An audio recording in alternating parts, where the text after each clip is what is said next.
உறுதியாக நாங்கள் இரட்டை இலட்சத்தில் தான் போட்டியிடுவோம். பாரதிய ஜனதா கட்சியை கூட்டணி இந்திய கூட்டணி தான் நாங்கள் தொடர்ந்து இருந்து கொண்டிருக்கிறோம். 10 ஆண்டுகளாக பழனிசாமி போயிட்டாரு, பொறுத்திருந்து பாருங்க.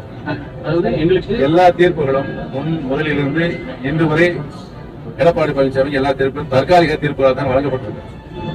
கடைசியாக உச்சநீதிமன்றத்தில் இந்த வழக்கை சிவில் சூட் லிவிங் கவுன்சில் சொல்லிட்டாங்க.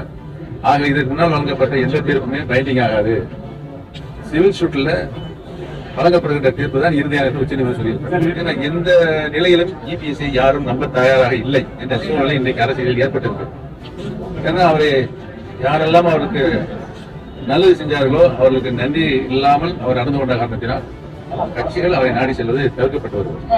இந்த உறுதியாக அதெல்லாம் இறுதி செய்யப்பட்ட பிறகு உங்களுக்கு தான் முதலில் சொல்லுவோம். அம்மா மக்கள் முன்னேற்ற கழகத்தினுடைய பொதுச் செயலாளர் டிடி தினகரன் நாங்களும் இணைந்து பணியாற்றி பொதுவாகவே சிறந்த மனிதாமிக்க திரைப்பட நடிகர் ரஜினிகாந்த் அவர்கள் அனைவரும் உரிய மரியாதை தருகிறார். அழைத்திருக்கிறார்கள் மாண்பு சொன்ன அவர்கள் அவர் சென்று பார்த்திருக்கிறார். இல்லை, தொடர்ச்சியாக அதிமுக நிர்வாகிகளை அண்ணாமலை தொடர்ச்சியாகவே விமர்சனம் செய்து வர்றாரு. இதை நீங்க எப்படி பாக்குறீங்க? முதலில் விமர்சனம் சொன்னது எடப்பாடி அணி, அதற்கு பதில் தான் அவர் கொடுத்துக் கொண்டிருக்கிறார் திரு அண்ணாமலை.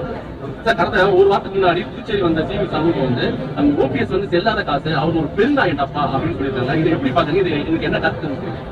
சிவி சண்முகத்துக்கு பதில் சொல்ற அளவுக்கு எடப்பாடி அணி போட்டியிடுகின்ற அத்தனை தொகுதிகளிலும் டெபாசிட்டில செய்திகளை உண்மைத்தன்மையுடன் உடனுக்குடன் தெரிந்து கொள்ள தி கிரேட் இந்தியா நியூஸ் சேனலுக்கு சப்ஸ்கிரைப் செய்து எங்களுடன் இணைந்திருங்கள். எப்போதும்